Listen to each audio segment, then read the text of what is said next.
Mi nombre es Jorge. Tengo 72 años y en los últimos tiempos me he sentido como un rey exiliado en mi propio castillo.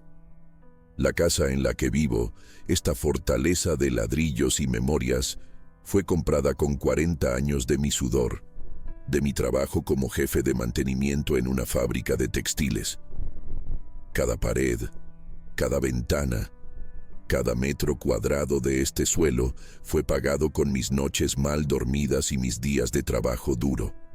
Hoy, sin embargo, soy solo un inquilino silencioso en un reino gobernado por mi nuera, Beatriz. Desde que mi amada esposa, Elena, se fue, la casa se hizo demasiado grande para un hombre solo.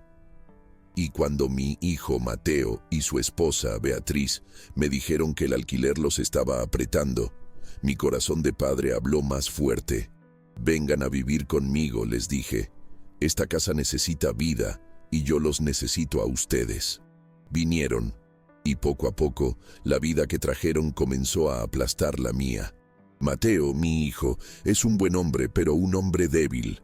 Ama a su esposa, y en ese amor se ha vuelto ciego y sordo a las pequeñas crueldades que ella, Beatriz, comenzó a cometer en mi contra. Y Beatriz, Beatriz es una mujer con una ambición que no cabe en su pequeño mundo, y ha decidido que mi mundo, mi casa, será el primer peldaño de su escalada. La toma de poder fue sutil al principio. Comenzó con pequeños cambios en la decoración. Un jarrón que era de mi Elena desaparecía, reemplazado por un objeto de diseño moderno y frío. Luego vinieron los muebles. La mesa del comedor donde celebramos tantos cumpleaños fue cambiada por una de cristal, que yo detestaba. No decía nada. Me tragaba el coraje, por la paz, por mi hijo. Pero, en los últimos meses, la sutileza dio paso a una audacia descarada.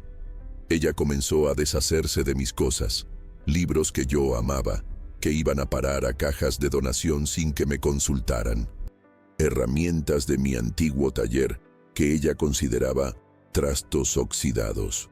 Me sentía como un país siendo invadido, viendo mis fronteras retroceder cada día. La batalla final, el detonante que hizo que el viejo león dormido dentro de mí finalmente abriera un ojo, se libró por un sillón.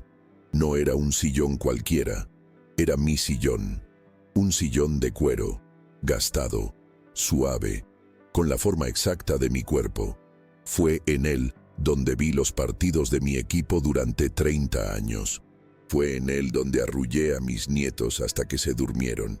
Fue en él donde sostuve la mano de Elena en sus últimas semanas. Ese sillón no era un mueble, era la materialización de mi historia. El viernes llegué a casa y lo vi en medio de la sala, cubierto por una sábana, como un cuerpo esperando al forense. A su lado, 2 hombres de mudanza. ¿Qué es esto?», pregunté con el corazón ya disparado. Beatriz salió de la cocina secándose las manos en un trapo, con la expresión de una reina anunciando un decreto. «Ah, Jorge, qué bueno que llegaste. El sillón nuevo llega en 1 hora. Finalmente logré deshacerme de ese trasto viejo». «¿Trasto viejo? Estaba hablando de mi sillón».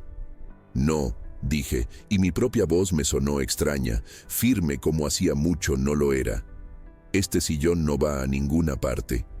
Ella me miró, sorprendida por mi insubordinación, y entonces sonrió. Una sonrisa condescendiente, de quien va a explicarle algo obvio a un niño terco. «Jorge, por favor, no empieces. Ya está decidido. Este sillón es horrible. No combina con nada de la nueva decoración. Se va a donación. Beatriz, esta casa todavía es mía. Y este sillón es mío. Se queda», insistí, parándome entre los hombres de la mudanza y mi sillón. Fue cuando Mateo, mi hijo, entró en la sala, atraído por las voces. Vio la escena. Su esposa con el rostro endurecido, su padre con una expresión de desafío, e hizo lo que siempre hacía. Nada. Solo se quedó parado, con los hombros caídos, el rostro una máscara de incomodidad, esperando que la tormenta pasara. La cobardía de él fue el combustible que Beatriz necesitaba. Caminó hacia mí, se detuvo a centímetros de mi rostro y, con la voz baja, sibilante, llena de un desprecio que ya ni se molestó en ocultar, escupió las palabras. Escúcheme bien, viejo. Las cosas han cambiado. Yo cuido de esta casa. Yo decido qué entra y qué sale. Usted es solo un residente, un invitado, y su opinión ya no importa. Entiéndalo de una vez por todas. Usted ya no manda aquí. Su grito resonó en la sala. Ya no manda aquí. Los hombres de la mudanza miraban al suelo avergonzados. Mi hijo se encogió, como si las palabras hubieran sido dirigidas a él.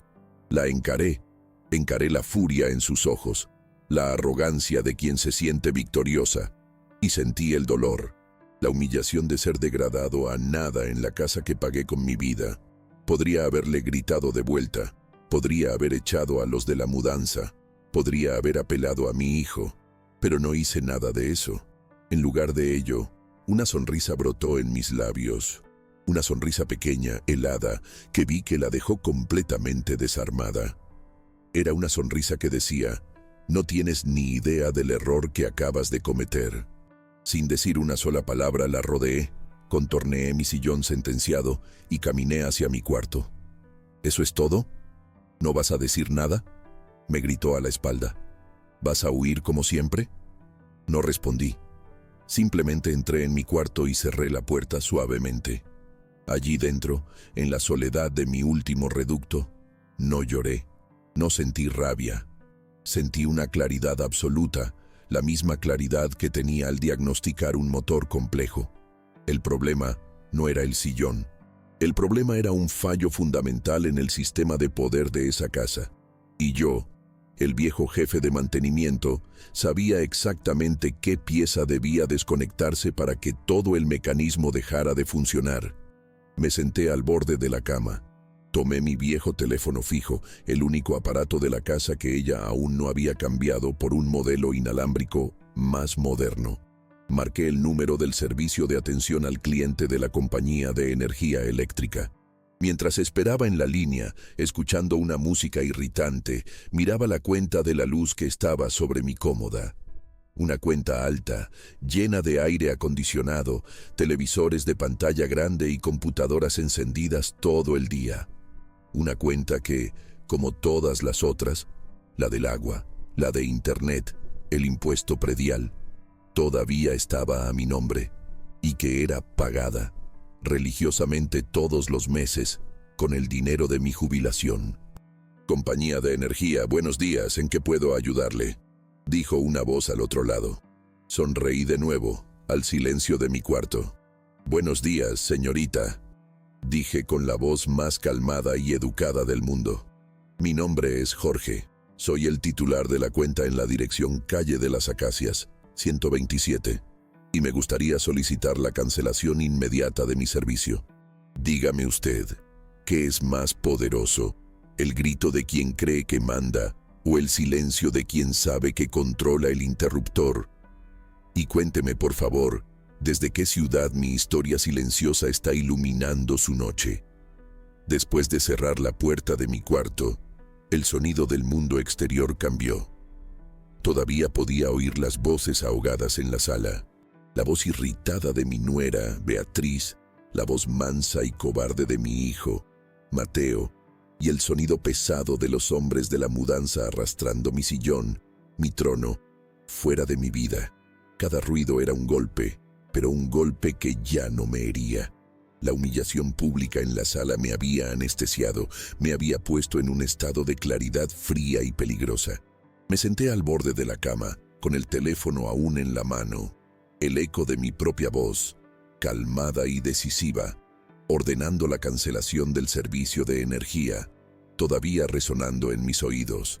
Había accionado un mecanismo, un engranaje que, en pocas horas, detendría toda la máquina de arrogancia que funcionaba al otro lado de esa puerta. Y mientras esperaba, mi mente, como la de un viejo mecánico buscando el origen de un fallo catastrófico, comenzó a viajar al pasado, buscando las grietas, las piezas gastadas, los tornillos flojos que llevaron a este colapso total. La frase de Beatriz, «Usted ya no manda aquí», palpitaba en mi cabeza y me hizo recordar el día en que me convertí en el dueño oficial de esta casa, el día en que se pagó la última cuota del crédito. Recuerdo llegar a casa con la escritura liquidada en la mano, un trofeo. Elena, mi difunta esposa, lloró de alegría.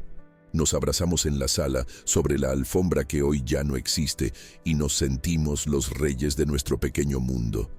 Todo mi esfuerzo, los años trabajando como jefe de mantenimiento en la fábrica, las horas extras, los fines de semana haciendo reparaciones para los vecinos, todo había valido la pena. Le había dado a mi familia un castillo. Y entonces el dulce recuerdo fue cortado por la navaja del presente. Recordé cómo este mismo castillo fue invadido. Hace 5 años, cuando Mateo y Beatriz se casaron. No tenían dónde vivir. El alquiler era caro. Y yo, recién viudo, viviendo en la soledad de esta casa enorme, hice lo que cualquier padre haría. Abrí mis puertas y mi corazón. Esta casa también es de ustedes, les dije. La ingratitud de ellos comenzó como una hiedra, una planta que parece inofensiva, pero que crece silenciosamente y cuando te das cuenta ya ha asfixiado al árbol. Al principio eran pequeñas cosas. Beatriz comenzó a reorganizar la cocina, poniendo las ollas de Elena en lugares que nunca encontraba. Después, decidió que las cortinas de la sala eran muy oscuras y las cambió por persianas blancas, que le daban a la sala la apariencia de un consultorio dental. Cada pequeño cambio era una demarcación de territorio. No solo estaba redecorando una casa, estaba borrando los recuerdos de mi esposa, mi historia, para escribir la suya encima. Y Mateo, mi hijo, el mayor dolor venía de su silencio. Veía lo que estaba pasando.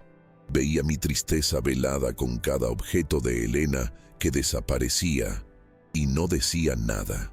Su lealtad ya no era hacia el padre que lo crió, sino hacia la mujer que comandaba su casa y, al parecer, su alma. Recordé el día en que defendí a Mateo, cuando tenía 17 años y chocó nuestro único coche. Él tuvo la culpa, había bebido, pero para protegerlo de las consecuencias más graves, asumí la culpa.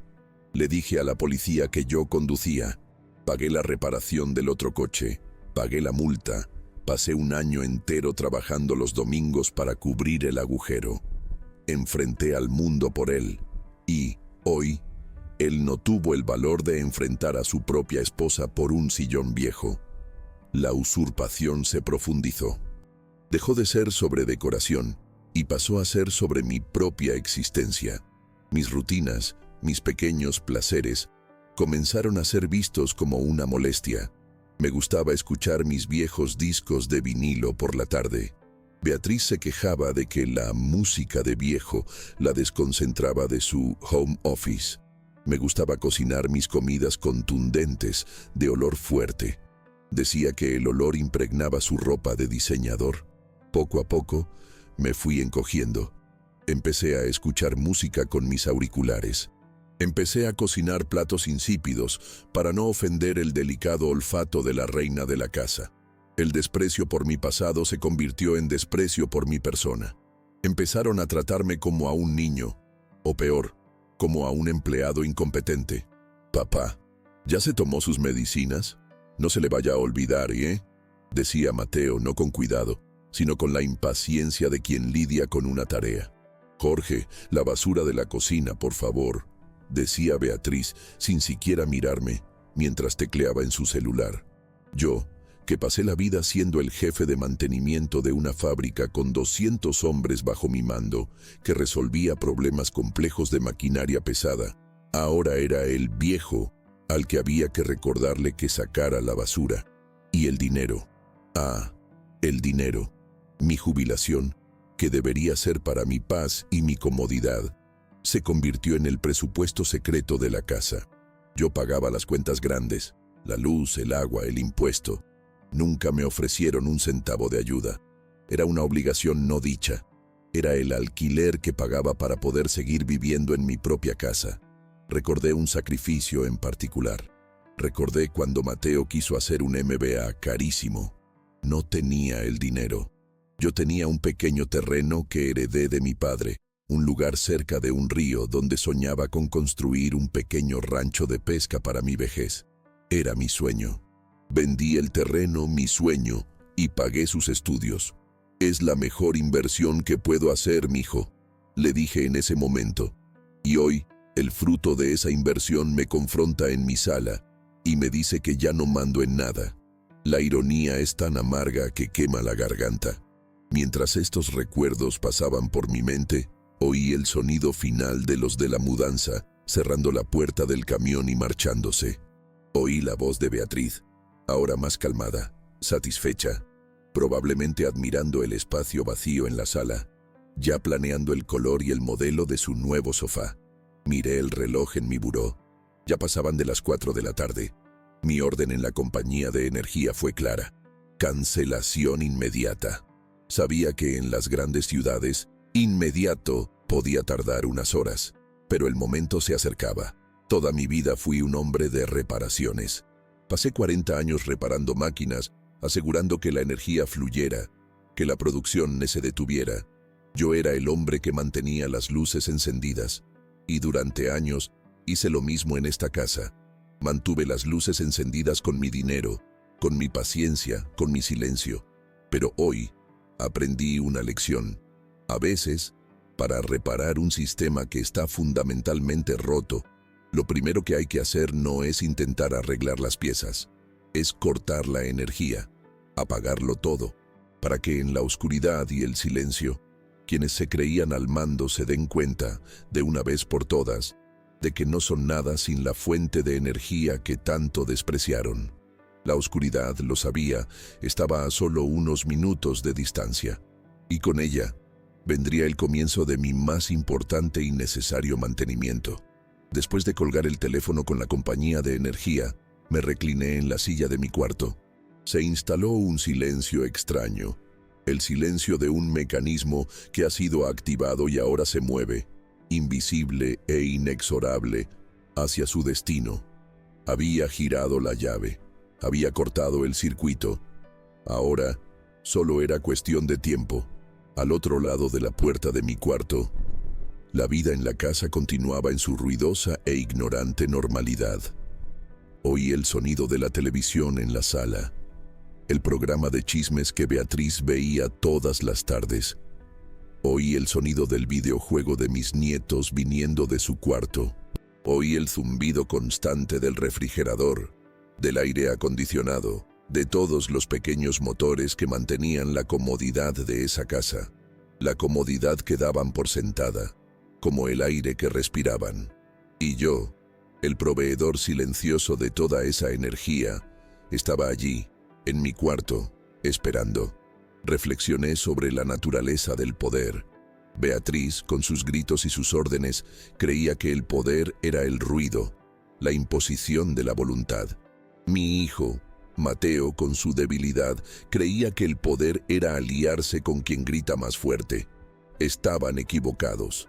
El verdadero poder, aprendí en mi vida como jefe de mantenimiento, no está en los engranajes ruidosos. Está en el interruptor silencioso, en la fuente de energía que nadie nota hasta que se apaga.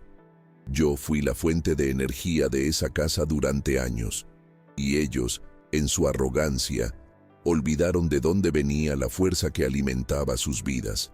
Miré el reloj, 4:50 de la tarde. El sol del atardecer entraba por mi ventana, pintando el cuarto con una luz dorada y melancólica. Y entonces ocurrió. No fue un ruido, fue la ausencia de él. El sonido de la televisión murió a media frase. El zumbido del aire acondicionado cesó. El sonido del videojuego fue reemplazado por un grito de frustración de mi nieto. Un silencio profundo y antinatural cayó sobre la casa. La oscuridad aún no era total, gracias a la luz del atardecer, pero el alma de la casa, su vida eléctrica, se había extinguido. ¿Qué pasó? Oí la voz de Beatriz. En la sala. Siguieron unos pasos apresurados. «Mateo, se fue la luz», Revisa si saltó la pastilla del interruptor. Oí a mi hijo, con un suspiro de fastidio, caminar hacia el cuadro eléctrico en el pasillo. Oí el clic de los interruptores siendo bajados y subidos. No, Vía, no es el interruptor. Todo está bien aquí. ¿Cómo que no es el interruptor? ¿Entonces es un apagón en la colonia?, dijo, la voz ya con un tono de irritación. Hubo una pausa, y entonces los oí abrir la puerta principal. No es posible, dijo Mateo.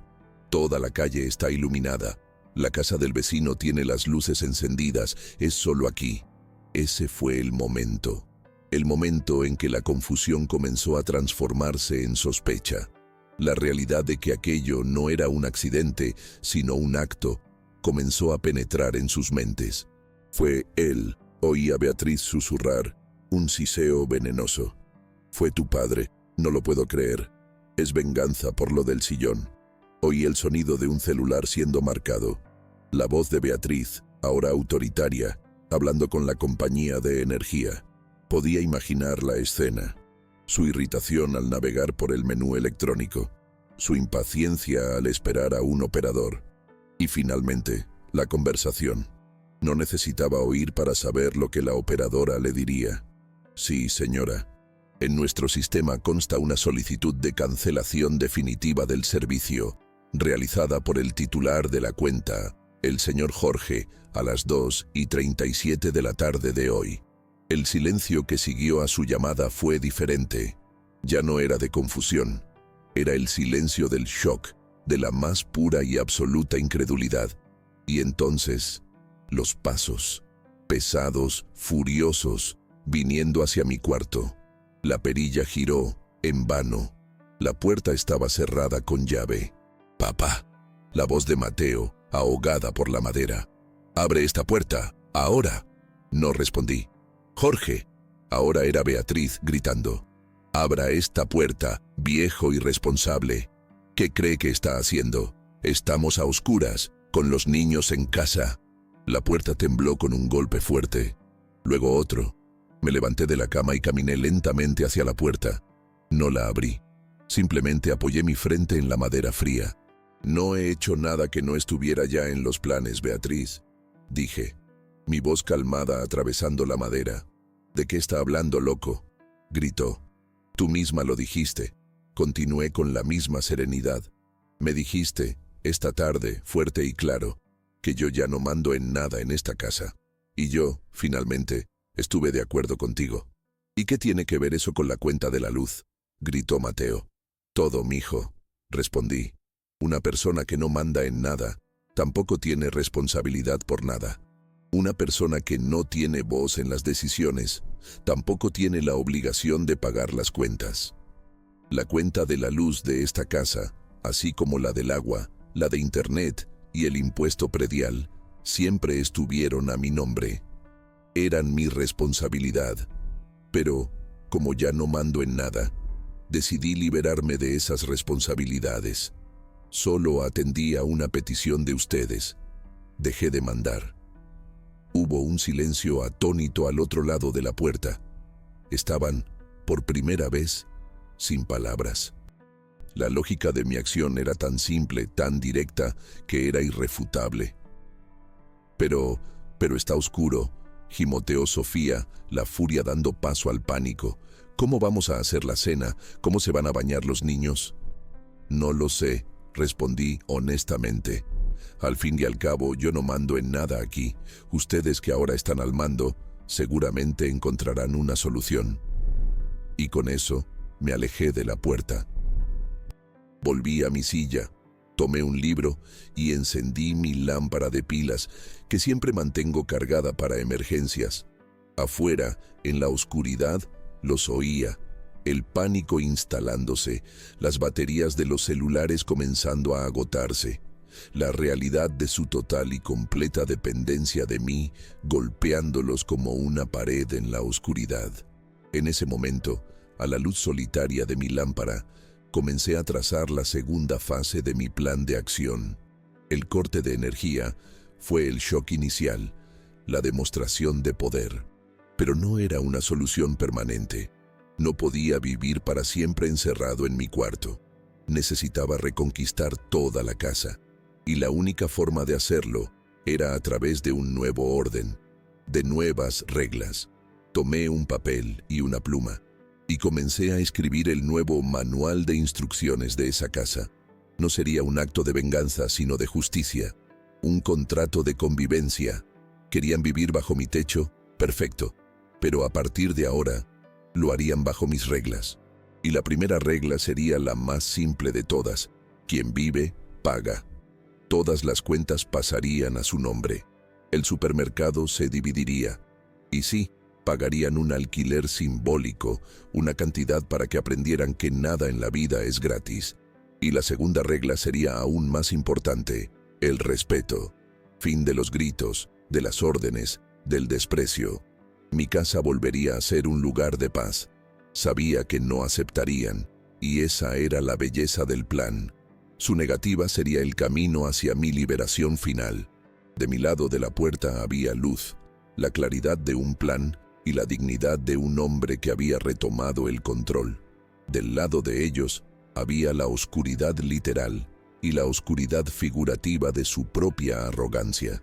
La primera lección de mantenimiento había sido aplicada con éxito. Cuando el sistema entra en cortocircuito, el primer paso es siempre apagar el interruptor principal. Y yo, finalmente, lo había encontrado. La primera noche en la oscuridad fue larga. Desde mi cuarto, yo, que tenía mi lámpara y mis libros, era una isla de luz y orden en medio de un océano de caos y tinieblas que ellos mismos habían creado. Podía oírlos. El movimiento torpe, los tropezones con los muebles que ellos mismos habían cambiado de lugar. Oí la discusión, en susurros rabiosos, sobre quién era el culpable. Beatriz culpaba la explosión de Mateo. Mateo culpaba la arrogancia de Beatriz. En ningún momento oí la palabra nosotros. La culpa siempre era del otro. Oí a mis nietos llorar, asustados por la oscuridad. Eso, lo confieso, fue la parte más difícil.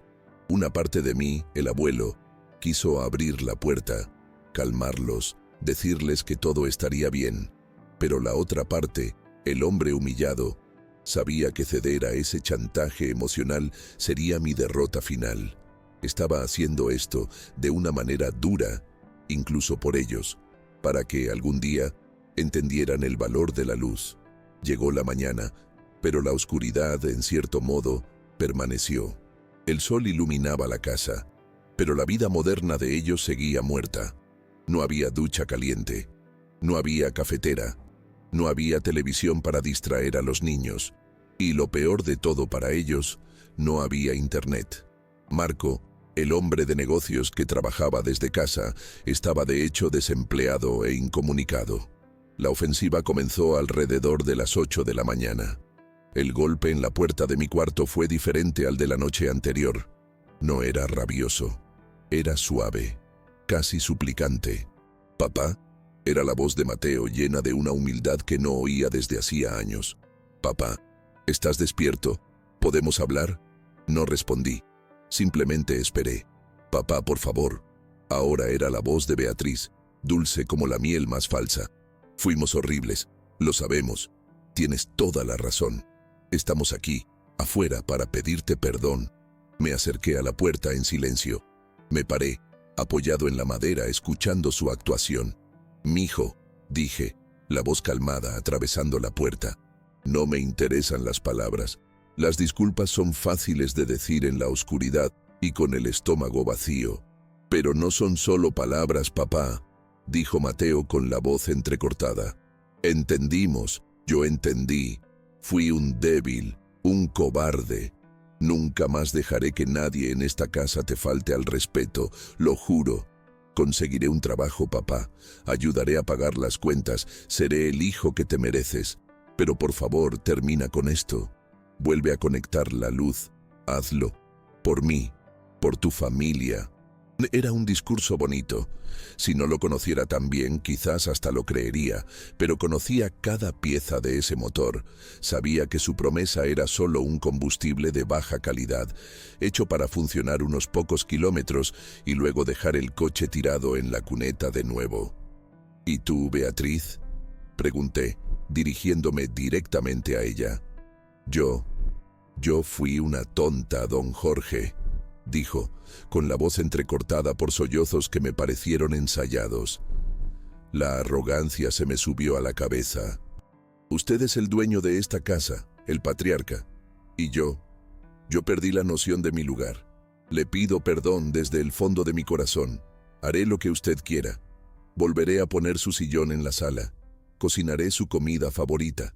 Lo que usted quiera. Solo devuélvanos nuestra vida. Se humillaban, imploraban, parecía sincero. Pero yo, el viejo mecánico, sabía que un motor fundido no se arregla con un pulido exterior. Hay que abrirlo, mirar las piezas, ver qué está realmente roto por dentro. Y decidí hacer exactamente eso. Sus disculpas son conmovedoras, dije, con una calma que sabía que los estaba torturando. Y estoy dispuesto a creer que están siendo sinceros. Pero como dije, estoy cansado de palabras. Necesito acciones, un compromiso. Lo que sea, papá, lo que sea, dijo Mateo apresuradamente. Pues bien, dije, he preparado durante la noche un nuevo manual de funcionamiento para esta casa. Un pequeño contrato de convivencia, con algunas reglas básicas.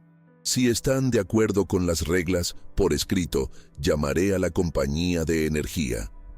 Oí un cuchicheo al otro lado, y la voz de Beatriz, llena de alivio. Claro, don Jorge, lo que sea. ¿Cuáles son las reglas? Y entonces, con la puerta aún entre nosotros, comencé a dictar la sentencia de su libertad, que era también el acta de defunción de mi explotación. Primera regla. Todas las cuentas de servicios de esta casa, luz, agua, gas, internet, televisión por cable y teléfono, serán transferidas inmediatamente a nombre de ustedes, Mateo y Beatriz.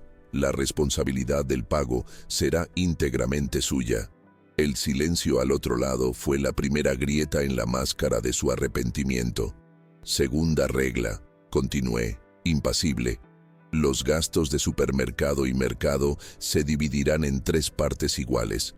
La mía, la tuya, Mateo, y la tuya, Beatriz. Yo pagaré mi parte, ustedes las suyas.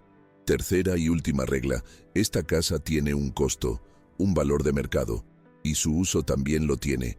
A partir del próximo mes me pagarán un alquiler. No el valor de mercado, no soy un usurero. Un valor simbólico de 1.500 reales al mes, solo para que recuerden todos los días que no están aquí de favor, sino como inquilinos de su padre y suegro. Terminé de dictar mis condiciones, y esperé. El silencio que vino del otro lado de la puerta era diferente. No era de conmoción, era de shock, de cálculo. Podía oír los engranajes de sus mentes girando, sumando, dándose cuenta de la dimensión de la nueva realidad. Pero papá, tartamudeó Mateo. Eso es imposible. Sabes que no tengo un sueldo para cubrir todo eso ahora. ¿Y 1.500 de alquiler? ¿Quieres llevarnos a la quiebra? Y ahí estaba. La verdad. El haremos lo que sea tenía un límite. Y el límite era su bolsillo. No estoy pidiendo nada que cualquier adulto funcional y responsable no haga, mijo, respondí. Solo les estoy dando la oportunidad de ser los dueños de su propia vida, como tanto querían. Eso no es justo, gritó Beatriz, el llanto desapareciendo y dando paso a su verdadera naturaleza, la de la ira. Nos está acorralando, se está vengando. Y, con esa frase, la farsa del arrepentimiento se deshizo por completo. No querían arreglar el error. No querían asumir la responsabilidad. Solo querían que volviera a encender el interruptor, que restaurara el orden cómodo de su parasitismo. Querían que el viejo volviera a ser útil para poder de nuevo abusar de su utilidad. No me estoy vengando, Beatriz, me estoy jubilando, dije, la voz cansada pero firme. Me estoy jubilando de mi segundo empleo no remunerado, el de ser el padre de 2 niños de 40 años. Mi propuesta está sobre la mesa. He deslizado el papel con las condiciones por debajo de la puerta. Cuando lo firmen y me traigan la primera cuenta de la luz ya transferida a su nombre, llamaré a la compañía de energía. Los oí tomar el papel. Oí los susurros indignados, la discusión entre ellos, la culpa siendo arrojada de uno a otro, y me alejé de la puerta. Mi propuesta no era un castigo, era una prueba de carácter, y por su reacción ya sabía que habían reprobado. No querían arreglar la relación, querían arreglar la situación, y, con esa negativa a aceptar la responsabilidad, me dieron la justificación moral que me faltaba para mi siguiente y último paso. El mantenimiento preventivo había fallado. Ahora se necesitaba una intervención estructural. Era hora de llamar a mi abogado. El sonido del papel siendo deslizado de vuelta por debajo de mi puerta fue el sonido más definitivo que he oído. Era el sonido de un puente siendo quemado. En mis manos ya no tenía una propuesta de paz. Tenía su negativa formal garabateada en el reverso de mi propio manuscrito de reglas. Esto es un absurdo. Somos tu familia, no tus inquilinos. Es tu obligación ayudarnos. Obligación. Su palabra, mi palabra, a partir de ese momento sería consecuencia. Tomé el teléfono. Mi corazón no estaba acelerado, estaba calmado, latiendo al ritmo lento y pesado de una decisión que se vuelve irrevocable. Doctor Evandro, buenos días. Soy Jorge. La prueba falló. Se negaron. La voz del abogado al otro lado era serena. Ya lo esperaba. Lo imaginé, don Jorge. La gente que se acostumbra a vivir a la sombra de otros, rara vez le gusta el sol de la responsabilidad. Voy en camino. Llevo conmigo la notificación que preparamos. Mientras lo esperaba, la casa continuaba sumergida en la penumbra y el tenso silencio. Podía oírlos moverse, cuchichear. Debían sentirse victoriosos, creyendo que su negativa me dejaría sin opciones, que yo, el padre anciano, cedería a la presión y simplemente volvería a conectar la energía. Siempre subestimaron mi capacidad para soportar la incomodidad. Pasé mi vida reparando máquinas en condiciones peores que un simple apagón doméstico. 1 hora después, sonó el timbre. Esta vez, abrí la puerta de mi cuarto. Caminé lentamente por el pasillo oscuro. Estaban en la sala, sus siluetas recortadas contra la débil luz que entraba por las ventanas. Sus rostros se volvieron hacia mí, una mezcla de sorpresa y esperanza. Quizás creyeron que venía a traer la rendición. No me detuve. Caminé hasta la puerta principal y la abrí. Afuera estaba el doctor Evandro, de traje oscuro y con un maletín de cuero en la mano. Un heraldo de la realidad. «Buenos días, don Jorge», dijo. «Buenos días, doctor Evandro». «Pase, por favor», respondí en voz alta para que oyeran. El ambiente en la sala cambió instantáneamente. La llegada de un abogado transformaba el drama doméstico en otra cosa. Algo más serio, más final. El doctor Evandro entró. No miró los muebles desordenados ni la oscuridad. Sus ojos se fijaron en Mateo y Beatriz, que ahora estaban de pie, a la defensiva. «Señor Mateo, señora Beatriz, buenos días. Mi nombre es Evandro Pontes. Soy el representante legal de su padre, el señor Jorge». «¿Qué quiere aquí?», dijo Mateo, tratando de sonar autoritario, pero con la voz temblorosa. «Estoy aquí para entregarles esto», dijo el abogado, sacando un sobre del maletín. «Es una notificación extrajudicial, pero para evitar cualquier duda me encargaré de leerles los puntos principales». Y comenzó a leer. Su voz, calmada y profesional, era como el bisturí de un cirujano, cortando las últimas capas de ilusión que aún pudieran tener. Por medio de la presente, el señor Jorge, propietario integral del inmueble ubicado en la calle de las Acacias, número 127, notifica a ustedes, Mateo y Beatriz, actuales ocupantes de dicho inmueble, a título de comodato verbal, de su decisión de revocar, de forma inmediata e irrevocable, el permiso de uso del mismo. Hizo una pausa. Mis hijos se miraron, pálidos. Tienen, a partir de la recepción de esta notificación, el plazo legal de 30 días para la desocupación voluntaria y completa del inmueble, devolviéndolo a su legítimo propietario en las mismas condiciones en que lo encontraron. ¿30 días? Exclamó Sofía. Eso es imposible, no tenemos a dónde ir. El doctor Evandro la ignoró y continuó leyendo.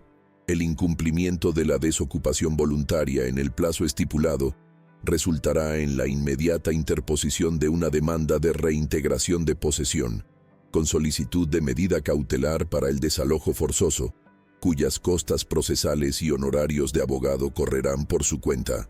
Desalojo forzoso. La palabra flotó en el aire, fea y definitiva. Fue cuando la presa de su autocontrol se rompió. «Papá, no puedes hacer esto», gritó Mateo dando un paso hacia mí. El doctor Evandro, con un movimiento sutil, se interpuso entre nosotros.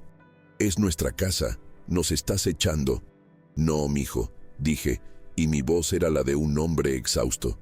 «Solo les estoy dando lo que pidieron. No querían ser más mis huéspedes.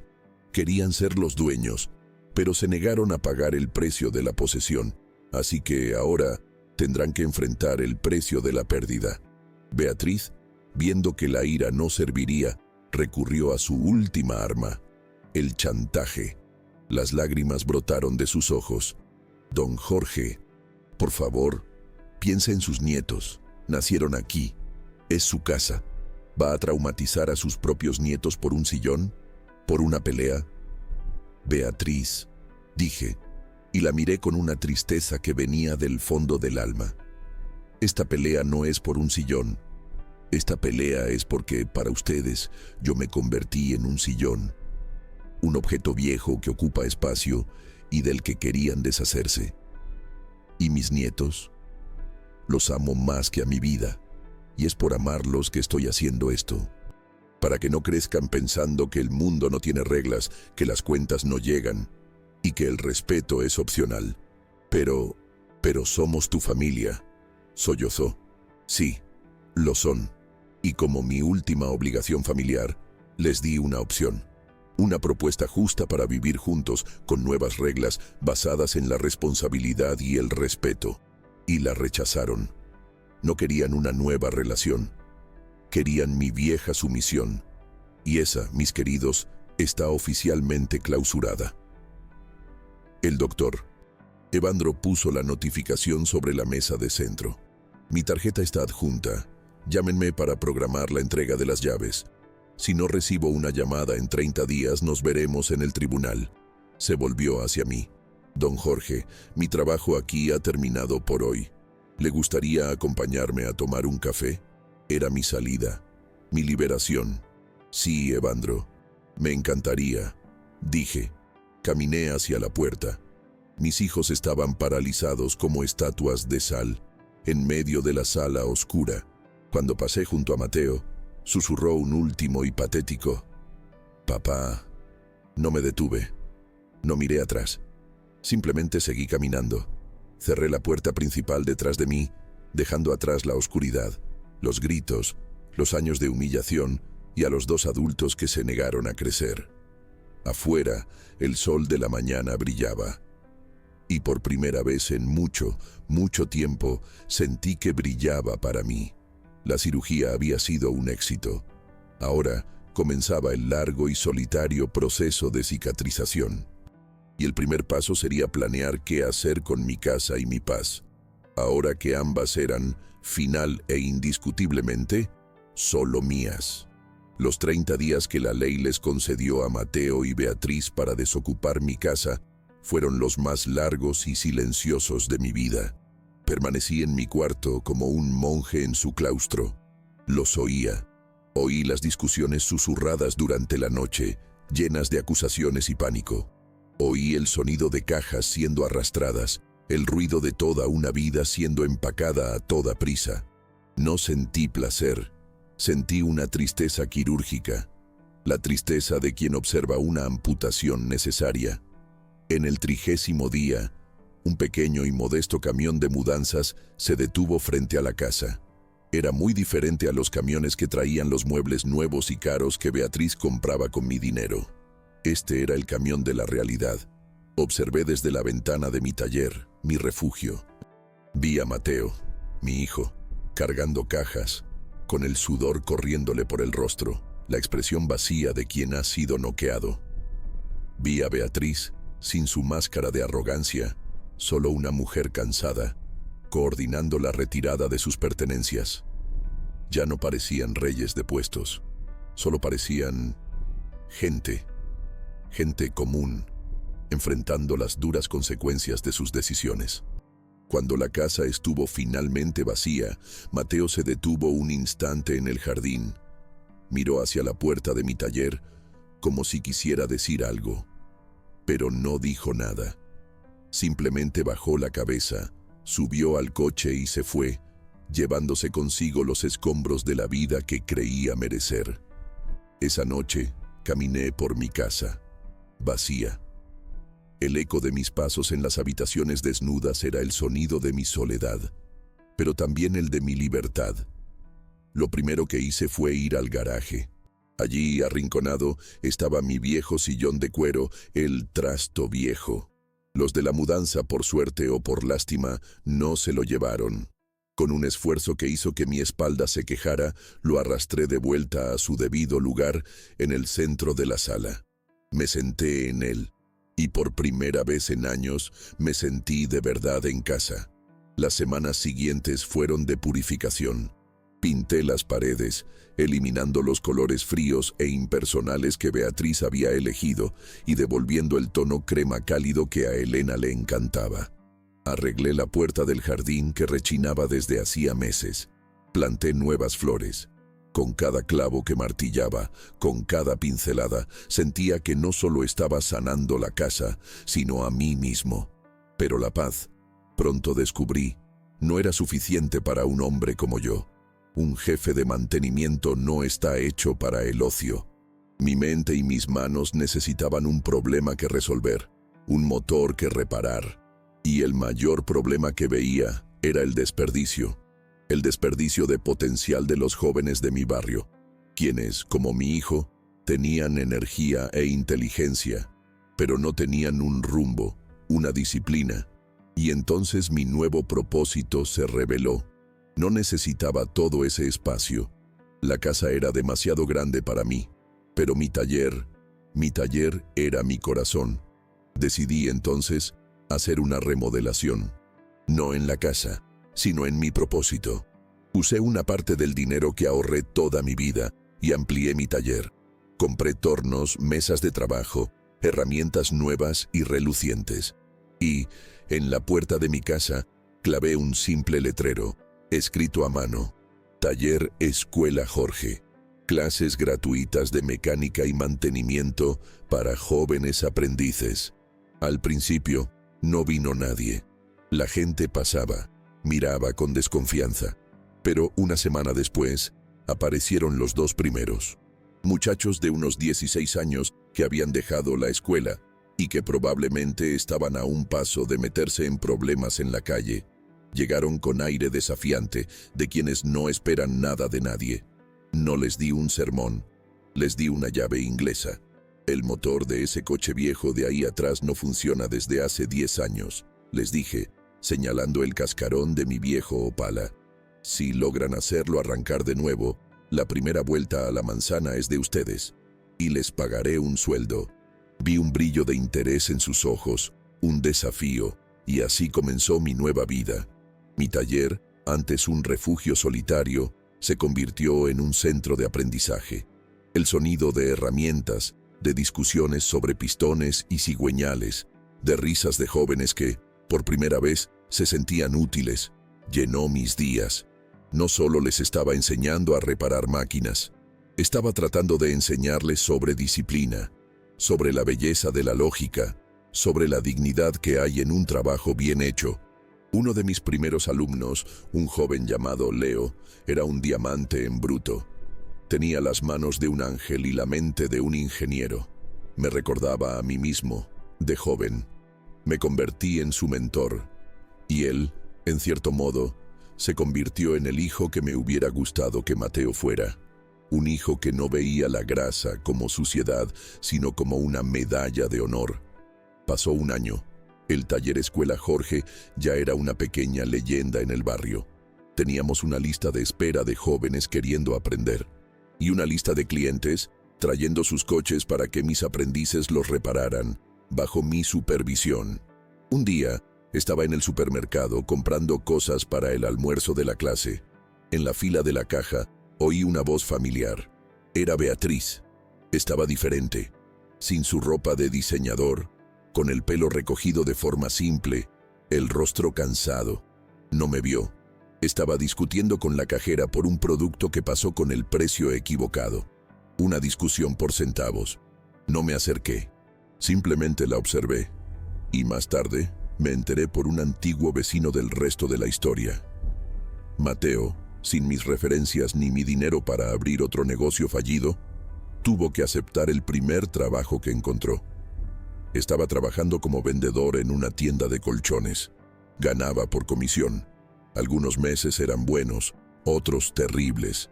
Beatriz, para ayudar, estaba limpiando algunas casas. Vivían en un apartamento de 2 cuartos, en un barrio lejano. Estaban, por primera vez en sus vidas, viviendo en el mundo real. El mundo de las cuentas, de las dificultades, de la lucha diaria. La noticia no me trajo alegría, trajo solo un punto final. La lección, la más dura de todas, estaba siendo aprendida. No estaban felices, pero estaban finalmente convirtiéndose en adultos. Hoy, miro mi vida y siento una paz que el dinero no puede comprar. Mi casa ha vuelto a ser un hogar, un lugar con propósito. Mi taller es una colmena de futuros. Mis alumnos son la familia que elegí. Me llaman Maestro Jorge, y esa palabra para mí vale más que cualquier herencia. Mi nuera me dijo que yo no mandaba en nada, y me obligó a descubrir que mi verdadero mando no era sobre una casa, un sillón o una cuenta de la luz. Era sobre mi oficio, mi dignidad y mi propósito. Hoy, ya no soy un rey exilado. Soy el maestro de mi propio taller, un taller de futuros, y nunca ha estado tan iluminado. Jorge está en su taller sonriendo mientras le muestra a un joven aprendiz cómo ajustar un motor. El sonido de herramientas y risas llena el aire. Cuénteme si esta historia también tuvo sentido para usted y dígame desde qué ciudad me está escuchando, ¿eh? Y si siente en el corazón que hay más lecciones que podemos aprender juntos, suscríbase al canal. Así se une a nuestra familia y no se pierde ninguna de las próximas historias que la vida aún tiene para contarnos. Un abrazo y quédense en paz.